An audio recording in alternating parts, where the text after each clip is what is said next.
afternoon, ladies and gentlemen. Welcome to another edition of the Democratic View. And my name is Phyllis Italiano, and I'm the hostess. And today I have with me a couple of very nice-looking women who are going to tell us a wonderful story about a service that goes on in our own communities. And they are Dru Raley and Pamela Bicket, both of the Springs Food Pantry. First, I always like to start something I learned from Charlie Rose. I'd like to know a little bit about you. Dru, you want to start? Tell us something about where you were born and raised? Okay. I was born in Syracuse, New York. And when I was 18, I just sprung out of there because even at that age, I realized I didn't want to live in the frozen north. And went to school for fashion in New York City. Across from Birdland, or above Birdland.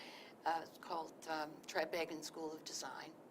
And then I got married and had a couple of kids and moved up to Westchester, lived in Pound Ridge. And during the years there, to fight any boredom I might have, I did some artwork and did art shows. In the meantime, we came out here for the summers for a couple of weeks in August, or a week or so, or 2 weeks in August. And then, and my kids grew up on Girard Drive.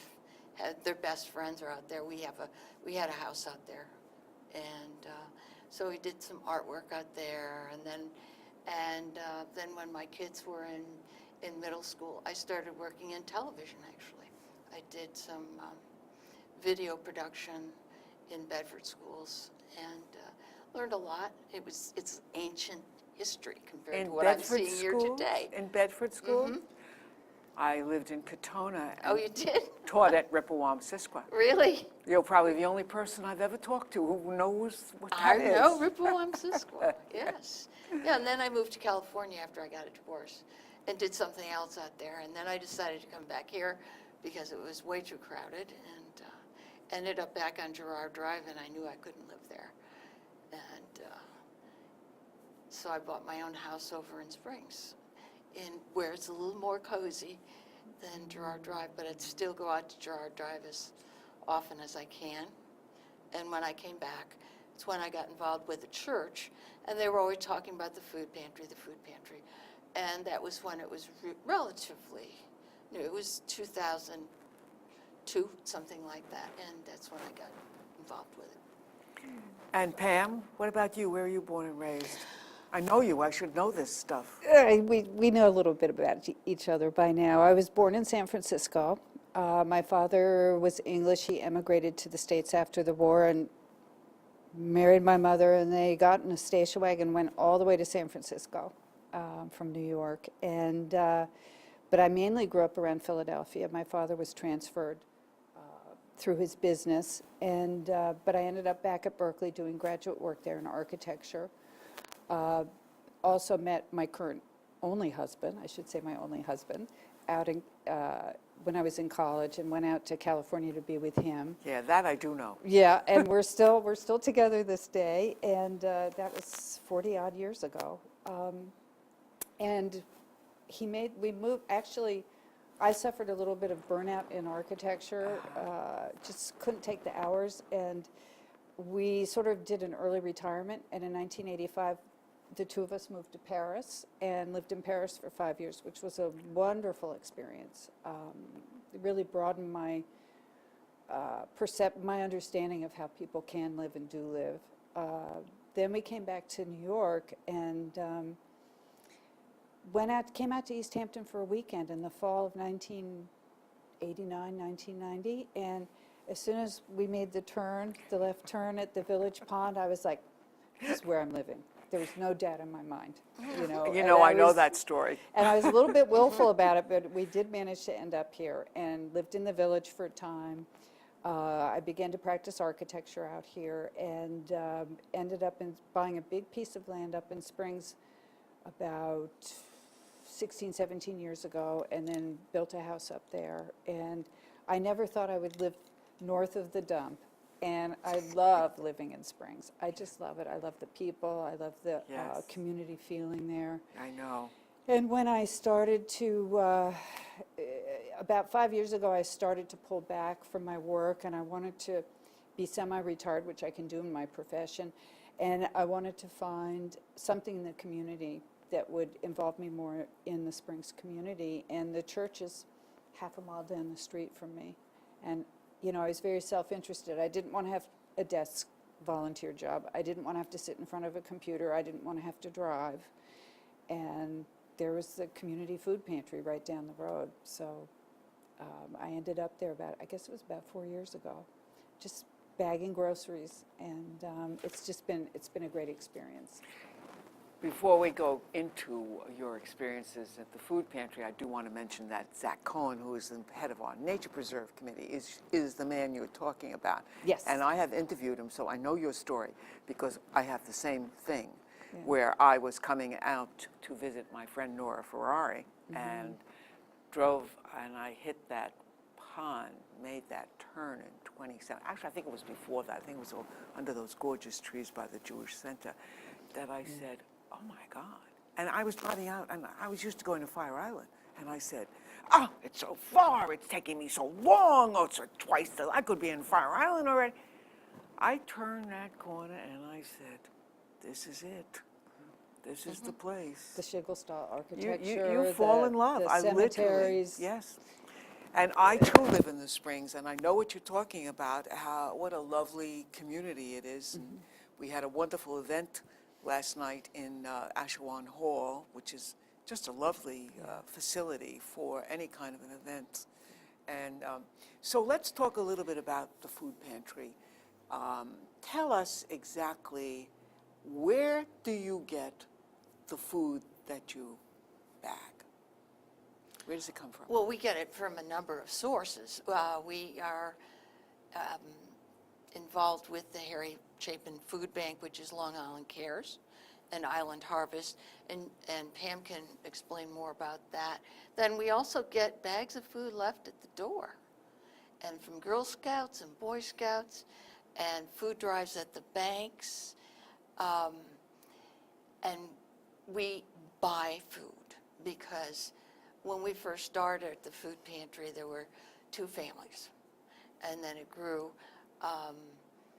slowly at first. When I first went there, it was started in 1992, and by the time I got there, it was around 2002. And by that time, we had maybe 10, 15 families, and we used to go out and shop for food. And there was a plate passed at church for the food pantry, and the money then would go to buying the food. And if there wasn't enough money, then people who were shopping would just kick in, and they'd go and get the 2-for-1s or the 4-for, 1 or whatever they had at the store. But it comes from a lot of different places. And then we do have a fund drive, and it's much easier for us now when we have 50 to 70 families a week, and this is all year round, to have cash that we can call up purveyors like Landmark or Cisco or any of those companies, and have them bring out exactly what we need in about the amount that we think we're going to need, and then we store it and do it that way. It just when you have a little can of this and a big can of that, and it's real hard to. Our packers would be there for 2 days trying to figure out what to put in what bags. Yeah, I was wondering, I've often wondered about that, because I remember we used to have some meetings at Whalebone Village, and there were bags there, and I often wondered what was in the bags, number one, and were all the bags containing the same things? Were they different? And was it strictly food? I don't know that. Is it just strictly food? It's strictly food. Some of the, Dru mentioned Island Harvest and Long Island Cares, and that's sort of the macro food collection. Those are the 2 sort of large collectors of food, and with Island Harvest, it's really interesting. That organization started also in 1992, and it was a similar situation to our food pantry. It was a woman with a station wagon and a cooler. At one end of the street was a restaurant throwing out excess food, and at the other end was a homeless shelter, and that's how Island Harvest began. It's a huge operation now on the island, and they come out to actually Living Waters Church once a Yes, month. right down And the road. based on the Yeah, number. I know, it's right over here. Yeah, and based on the number of recipients we have, and for us it's around 60, 70, every food pantry out here gets a pallet of food. We have no choice, we never know what we're getting. I always like to say it's like a big piñata, you'd open it up and, sometimes we get 70 pounds of frozen meat, and sometimes we get things that we don't necessarily want to promote, like energy drinks. But we hand it, and we get candy, and we get a lot of excess inventory from Island Harvest. Long Island Cares is a different setup where we can order from computerized lists. We can go on the computer, and they are I think for all of Long Island, they distribute Yes.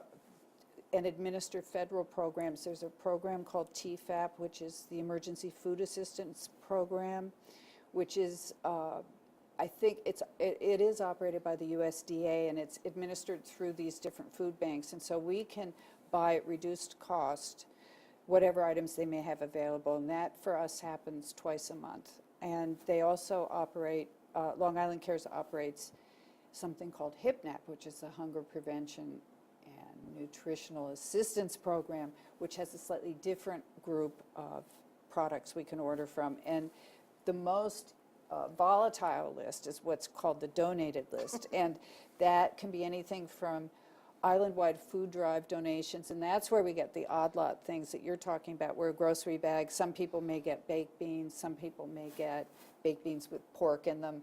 We try to make every bag uniform every week, but because we get these food drive donations, we'll have a grab bag of breakfast cereal. When we order breakfast cereal, we'll order all bran flakes or all oats. But we also hand out we get a lot of donated food through these big organizations. And then, it's really funny. I was thinking today coming here how if you just look at one bag that we pack on a given afternoon, there'll be things that came from the Girl Scouts or the third grade grader ran a food drive, or soups that were left in front of the North Main IGA, which is one of the stores that collects for us. And then there'll be things from these federal programs that we ordered. We often get venison through the federal programs and through Long Island Cares. We will get, and then food that we've ordered ourselves, because the emphasis for us is to really provide a nutritionally complete bag of food for a family. And every bag has 3 meals worth. It has a breakfast, a lunch, and a dinner packed in that bag.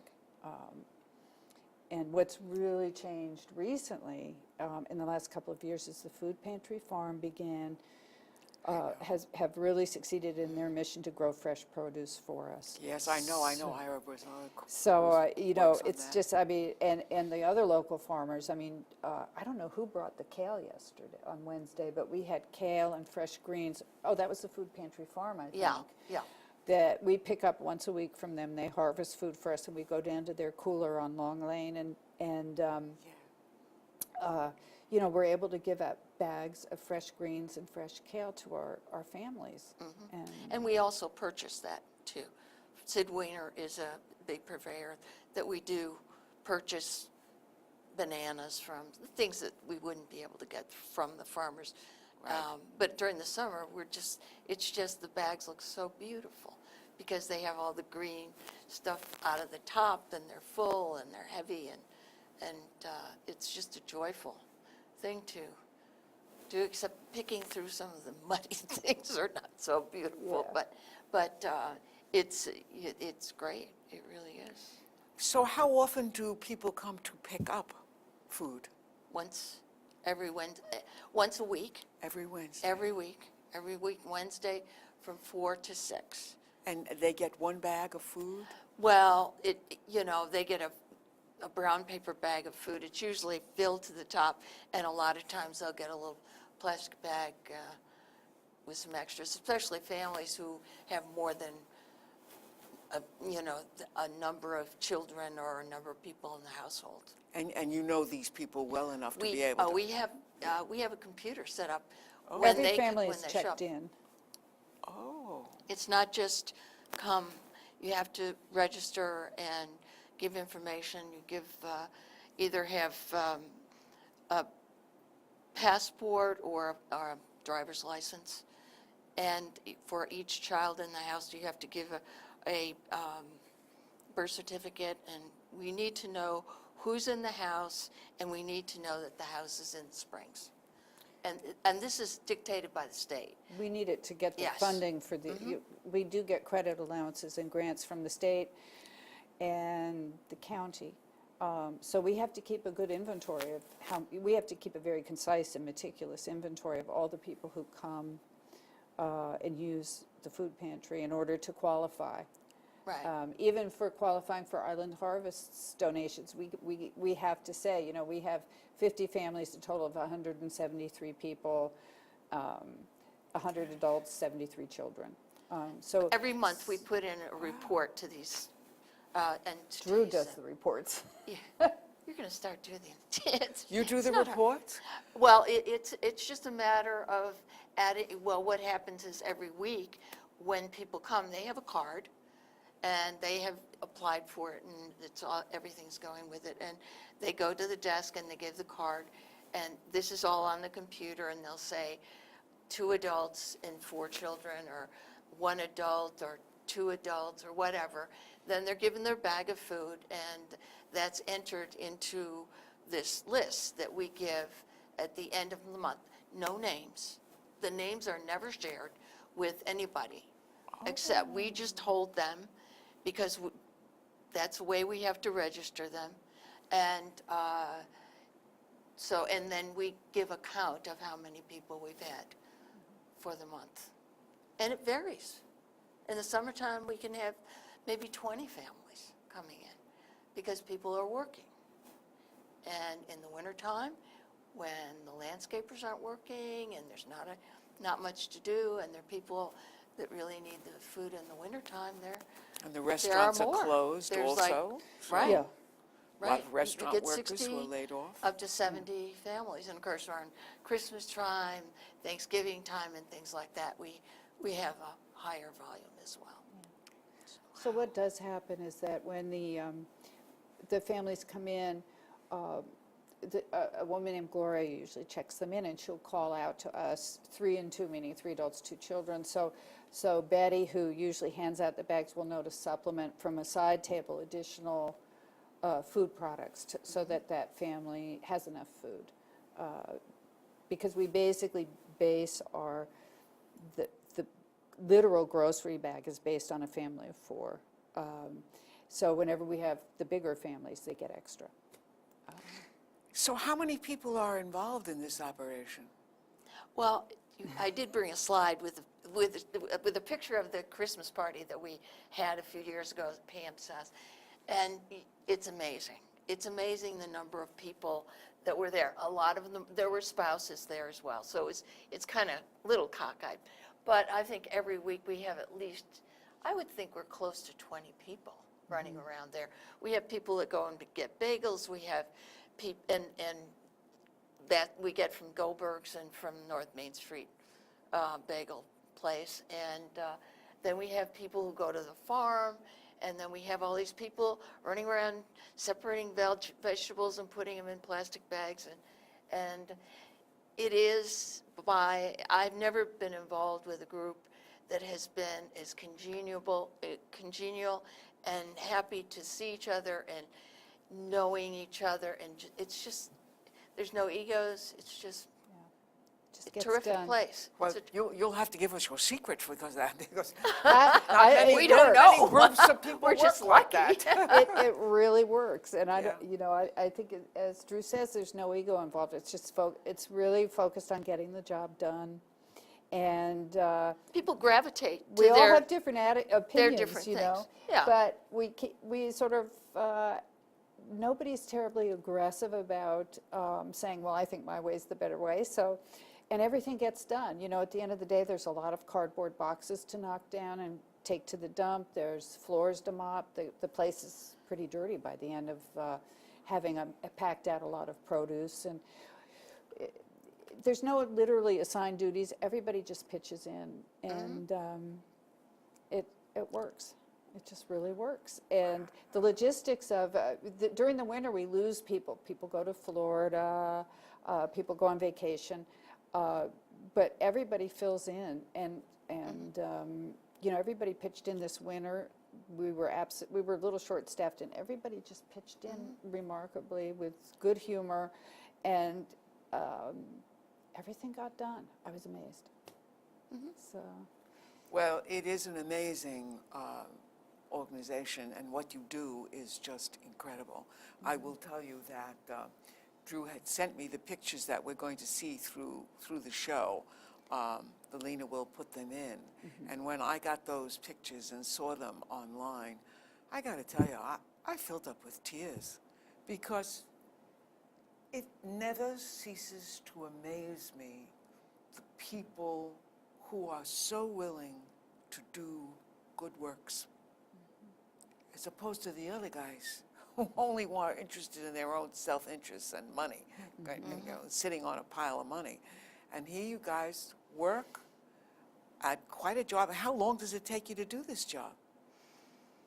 We start about 1:30, but it's ongoing all week. Like today, I Yeah. ordered some of the food from Long Island Cares that will come next Friday, and I'll be sitting at the church next Friday waiting for the delivery to come. And I don't know when Dru has time to do all the grant applications and the They're ongoing, right, so you know, they it's all- seem like there's they'll a lot last that- forever. Yeah, there's a lot that Yeah. goes on not on that Wednesday. We start packing out the bags at about 1:30, setting up the tables on Yeah. Wednesday, and we're usually ready for the first Yeah. families at 4 o'clock.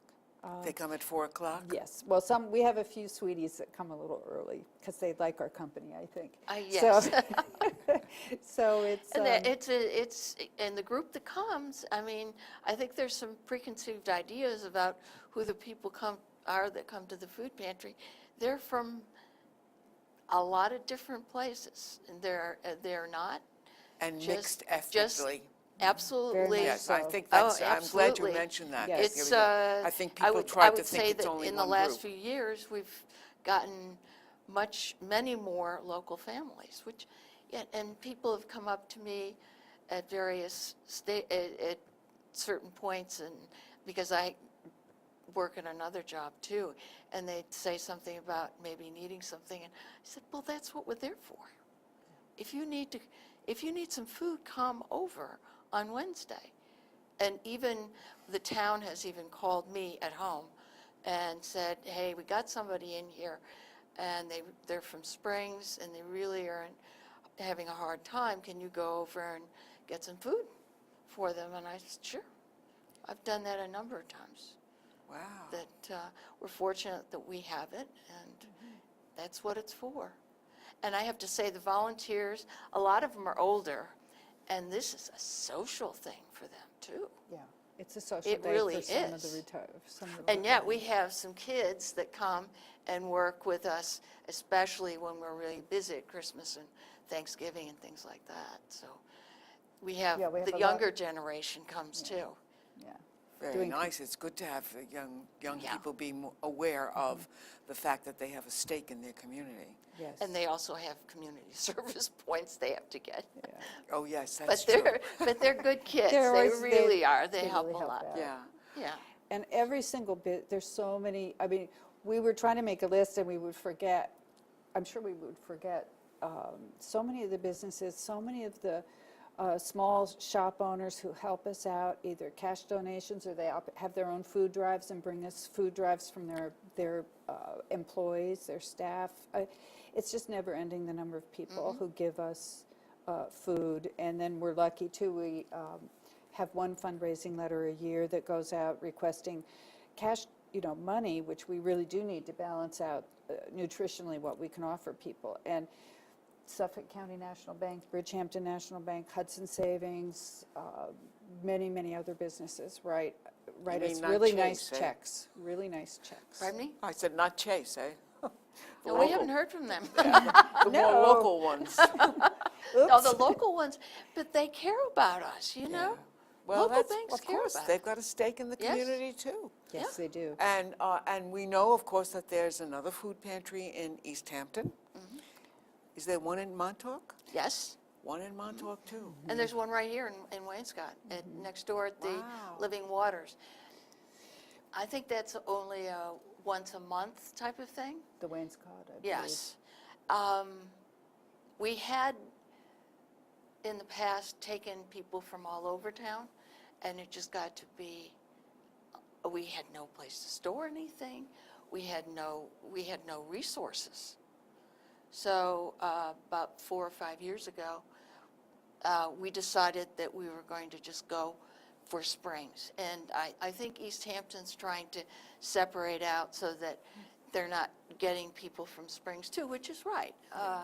But needless to say, if somebody's really in dire straits, we would I supply just them. want to end, since we are almost out of time, that when Ronald Reagan took office, there were 400 food pantries in the United States. Today, there are 40,000 food pantries that feed millions of people.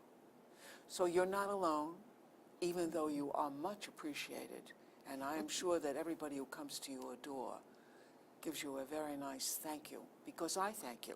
I thank you. I'm not doing it, see? So I have to thank you. You're taking care of my conscience of that I'm not doing it, although I do give. I must That's admit right. that. And everybody should. And when they go to the cash register, Long Island Cares, and I always give to that too. Yeah, Long Island they're a Cares is great terrific. organization. Well, Island thank you Harvest is so much terrific. for your work, and thank you so much for coming. Phyllis, thank you thank for you. having us. Thank you so much.